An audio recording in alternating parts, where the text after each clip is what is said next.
நம்ம தலைவர் ஆட்சியில நாம கட்ட 101 அடி மெட்ரோ ரயில் பாலத்தை இவர் போய் ஆய்வு பண்றாரு. அப்புறம் நம்ம தலைவர் கொண்டு வந்த சென்னை மெட்ரோ ட்ரெயின்ல போய் இவர் டிராவல் பண்ணி ரீல்ஸ் போடுறாரு. இன்னைக்கு இதே மாதிரி நம்ம ஆர்ப்பாட்டம் இன்னைக்கு இருக்குன்னு தெரிஞ்சோன்னே இதை டைவர்ட் பண்றதுக்கு, இந்த ஆர்ப்பாட்டத்தை டைவர்ட் பண்ணணுங்கிறதுக்காக காஞ்சிபுரத்துல சிப்காட்டுக்கு ஆய்வுக்கு போறாரு. அதுவும் பாத்தீங்கன்னா நம்ம தலைவர் ஆட்சியில நாம கொண்டு வந்த செயின்ட் கோபேன் கம்பெனியில தொழிற்சாலையில போய் ஆய்வு பண்றாரு.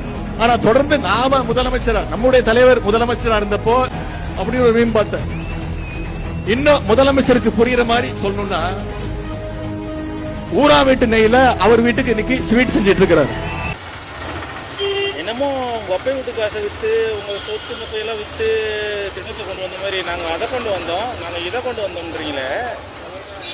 ஏண்டா மக்கள் பணம் தானே, மக்கள் பணத்துல மக்களுக்கு செஞ்சிருக்கீங்க.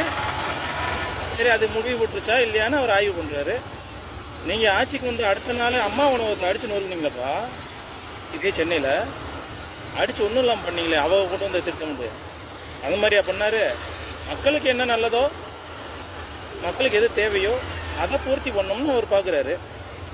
ஏன் அம்மா உணவகத்துக்கு 18 கோடியோ 20 கோடியோ ஒதுக்கி அவங்க சாப்பிட்றதுக்கு வழிவகுத்தாரு. இப்போ எத்தனை ஏழைகள் வந்து 5 ரூபாய்க்கு 10 ரூபாய்க்கு ஒரு நாளைக்கு 20 ரூபா இருந்தால் போதும்னு சென்னையில் சந்தோஷமா இருக்காங்க.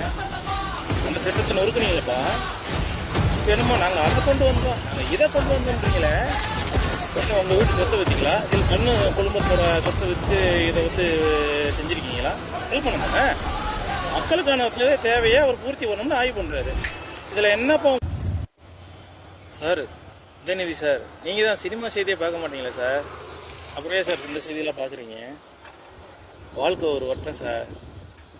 அவரை கேள்வி கேட்கணும்னா ஓட்டு போட்ட நாங்கள் கேட்டுக்கிறோம், நீங்கள் ஒன்றும் கேட்க வேணும். இது உங்கள் அப்பா வீட்டு சொத்து இல்லை.